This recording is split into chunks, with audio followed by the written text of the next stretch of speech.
Subscribe now and press the bell icon. Never miss an update.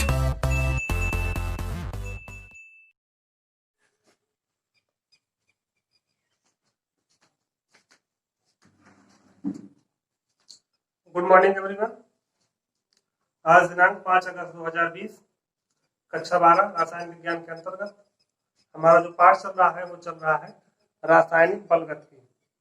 और रासायनिक बलगतिकी में हम पढ़ रहे हैं। आज हमको जो पढ़ना है वो क्या पढ़ना है, अभिक्रिया की कोटि और आणविकता में अंतर।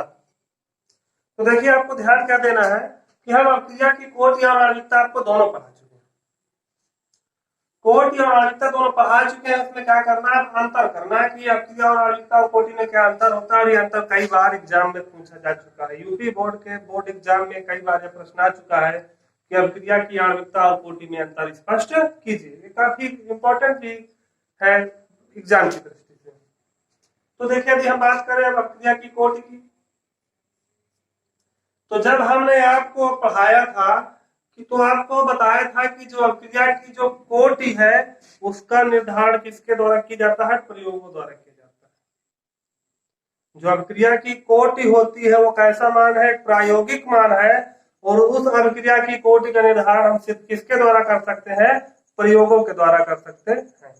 जबकि बात यदि हम आणविकता की करें तो जो अभिक्रिया की जो आणविकता होती है तो अभिक्रिया की आणविकता को अनुमान से ही बता सकते हैं। जैसे हमने विभिन्न अभिक्रियाओं में आपको उदाहरण करवाए होंगे अभिक्रिया की आणविकता में, और उसमें हमने सीधा अनुमान से बता दिया होगा कि ये अभिक्रिया में इतने अणु भाग ले रहे हैं, अभिक्रिया की आणविकता क्या है, इतनी होगी।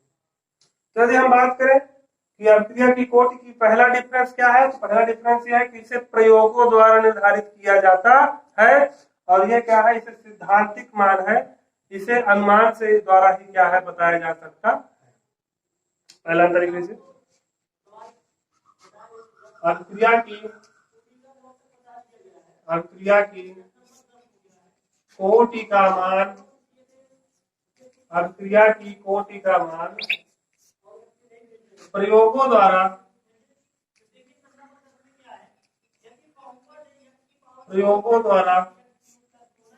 निर्धारित किया जाता है। निर्धारित किया जाता है, आता है या क्या है, प्रायोगिक मान है।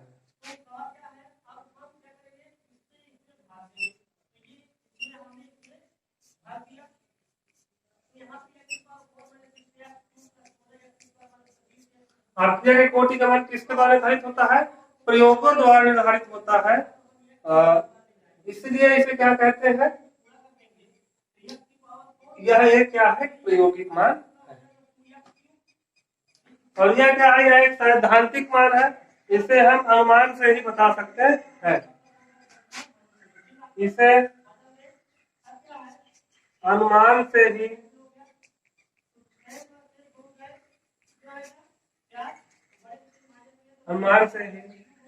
बता सकते हैं।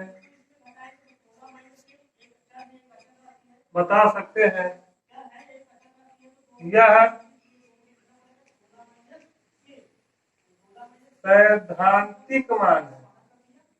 कैसा मान है, सैद्धांतिक मान। सैद्धांतिक मान जो सिद्धांतों पर आधारित होता है, ये मतलब उसे देखकर ही प्रत्यक्ष रूप में बता सकते हैं। जैसे कि यदि हम बात करें, समझ लीजिए अभिक्रिया, ऐसे ही जनरली समझ लीजिए अभिक्रिया की आणविकता कोटि दोनों में ऐसी अभिक्रिया हो रही है 2NH3 एरो N2 + 3H2। इसमें यदि हम बात करें तो अभिक्रिया की आणविकता की, तो अभिक्रिया की आणविकता ये है कि अभिक्रिया की आणविकता इसमें 2, क्योंकि इसमें अभिकारक के दो अणु क्या है, अभिक्रिया को आरंभ कर रहे हैं। फिर इसकी आणविकता क्या हो गई, 2 है। लेकिन इसकी कोटि क्या होगी ये हमको नहीं पता, क्योंकि जो ये मान आएगा वो किसके द्वारा आएगा, प्रयोगों द्वारा निर्धारित होता है। कि इसका जो है क्या परिवर्तन पड़ता है, व्यक्ति कैसे पड़ता है, वो उससे डिसाइड होगा। और दूसरी बात यदि हम बताएं तो हमने आपको इसमें बताया था कि अभिक्रिया जी की जो कोटि होती है वो क्या हो सकती है, धनात्मक हो सकती है, ऋणात्मक हो सकती है, भिन्नात्मक हो सकती है, अशून्य हो सकती है, मतलब कुछ भी हो सकती है। अभिक्रिया की जो कोटि होगी वो शून्य भी हो सकती है, धनात्मक भी हो सकती है और ऋणात्मक पूर्णांक कुछ भी हो सकती है। लेकिन जो अभिक्रिया की जो आणविकता होती है वो क्या होती है, सदैव पूर्ण अंक होती है। हम कभी नहीं कहेंगे कि 3/2 अणु भाग ले रहे हैं, हम कहेंगे या तो 1 अणु भाग ले रहा है, या 2 अणु भाग ले रहे हैं, या 3 अणु भाग ले रहे हैं। हम कभी नहीं कहेंगे 4/3 भाग जो है 4/3 अणु अभिक्रिया में भाग ले रहे हैं, ऐसा कभी नहीं होगा। तो जो अभिक्रिया की जो आणविकता होती है सदैव क्या होती है, पूर्णांक होती है। जबकि अभिक्रिया की जो कोटि होती है क्या हो सकती है, शून्य भी, धनात्मक भी, ऋणात्मक भी, और पूर्णांक भी, कुछ भी हो सकती है। कुछ कंफर्म इसमें ये कुछ भी हो सकता है, क्योंकि ये प्रयोगों द्वारा मान निकलता है, ये सैद्धांतिक मान है।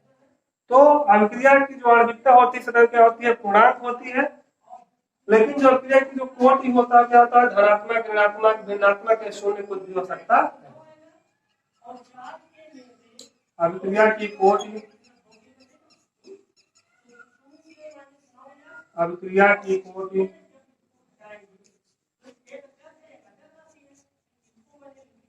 शून्य, कामा पूर्णांक,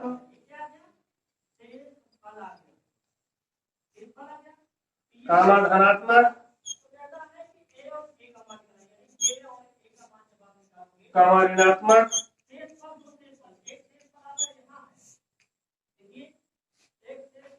धनात्मक, कामा ऋणात्मक, कामा पूर्णांक,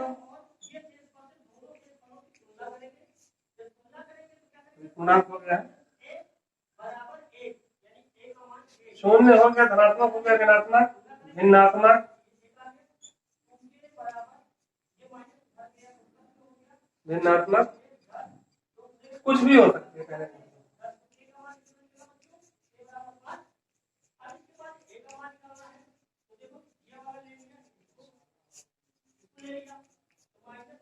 अभिक्रिया की कोटि हो सकती है शून्य हो, पूर्णांक हो, धनात्मक हो, ऋणात्मक हो, भिन्नांक हो, कुछ भी हो सकती है। लेकिन जो आणविकता होगी सदैव क्या होगी, पूर्णांक होता है। अभिक्रिया की आणविकता जो होती है सदैव पूर्णांक होती है।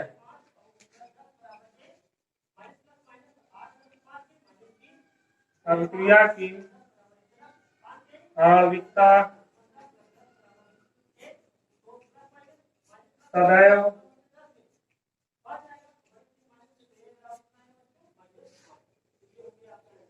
पूर्णांक होती है।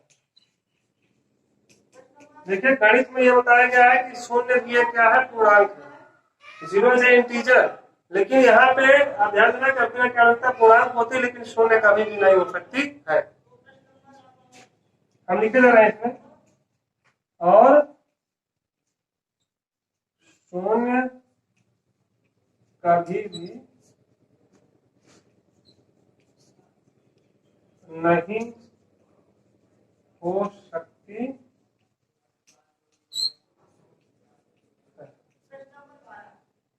अभी हम तीसरी बात की बात करें तो जो अभिक्रिया की कोटि है वो अभिक्रिया के वेग और कारकों के सांद्रता, जो अभिक्रिया की कोटि है क्या बताती है, अभिक्रिया के वेग और अभिकारक की सांद्रता के बारे में क्या होती है, बताती है।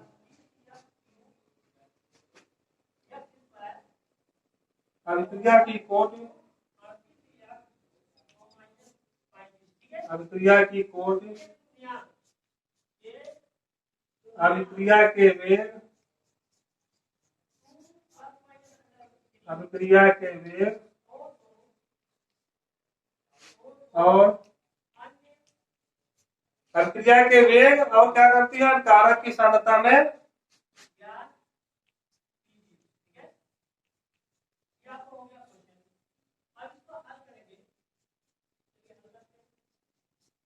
सांद्रता में संबंध बताती है। जो अभिक्रिया की जो कोटि होती है क्या होती है, अभिक्रिया की कोटि अभिक्रिया के वेग और कारक की सांद्रता में संबंध बताती है। जबकि जो आणविकता होती है, आणविकता जो है अभिक्रिया के विशिष्ट पद में, आणविकता क्या है, अभिक्रिया के विशिष्ट पद में भाग लेने वाले जो अणु होते हैं उनको बताती है। आणविकता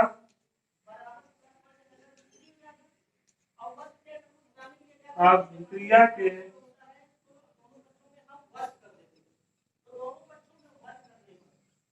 विशिष्ट पदों।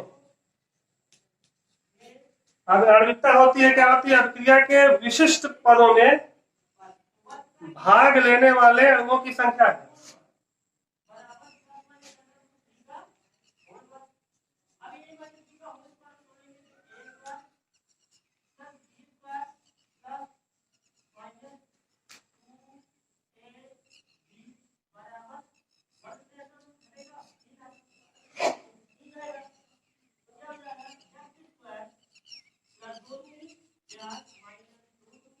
नोट कर लीजिए इसे।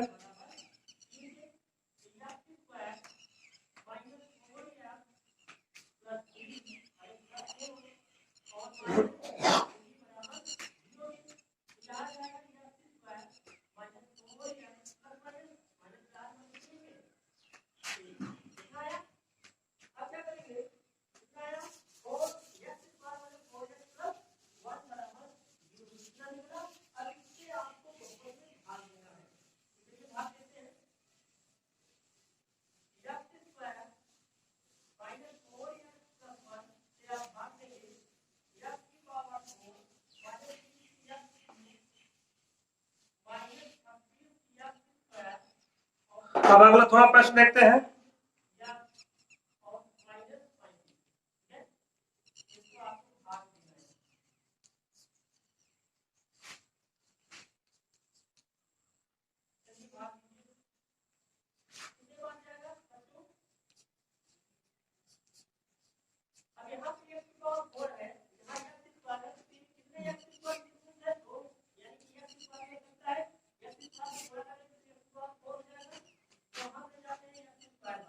उन अभिक्रियाओं के कुल कोटि की गणना कीजिए जिनके वेग व्यंजक निम्न है।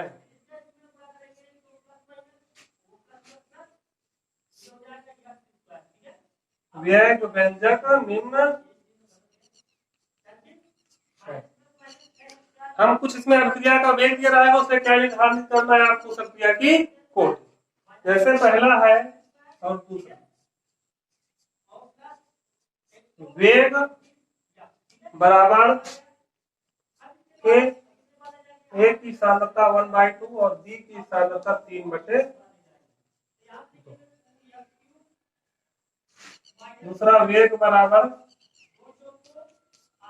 के और ए की पावर 3/2, मतलब ए की सांद्रता 3/2 और बी की सांद्रता -3। इस क्वेश्चन को नोट कर लीजिए और इस क्वेश्चन को हम करवाएंगे अगली कक्षा में। तब तक के लिए गुड बाय। अच्छे से पढ़ते रहिए और तैयारी जो है जमकर